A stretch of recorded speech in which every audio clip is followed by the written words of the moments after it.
Je suis maître de conférence dans un laboratoire qui travaille sur la chimie de l'environnement, notamment les interactions des matières organiques naturelles avec les métaux toxiques à impact environnementaux graves. Donc on travaille notamment en milieu marin, sur les sédiments marins ou d'eau douce, mais aussi sur des sites miniers contaminés en phase de réhabilitation. Alors sur le terrain, donc, ça donne des campagnes en mer assez fréquentes, des campagnes aussi sur le prélèvement des sols, donc, par exemple en Amazonie. Donc ce sont des campagnes longues, difficiles, fastidieuses, mais qui sont importantes pour mieux cibler par exemple les impacts climatiques par rapport aux quantités, aux stocks de matières organiques par exemple qu'on peut avoir en Amazonie qui sont à ce jour insoupçonnés.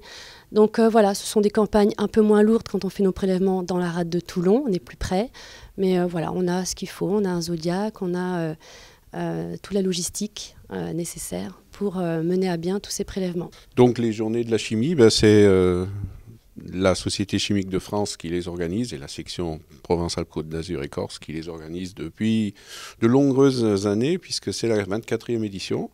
Donc tous les 2 ans, on se réunit sur la région et donc l'ensemble de la communauté des chimistes. Donc il y a l'environnement qui est un point fort de la région, il y a les matériaux qui est un autre point fort et puis la chimie organique, médicinale. Donc, tous les 2 ans, ça tourne. Donc, cette année, c'est à Toulon. Il y a 2 ans, c'était à Nice. Bon, voilà. Et donc, c'est l'occasion de se retrouver. C'est une sorte de petite famille, hein, les chimistes. On n'est pas très nombreux. On est en région, il y a à peu près 300, 350 enseignants-chercheurs, chercheurs, doctorants, post-doctorants qui travaillent sur le domaine.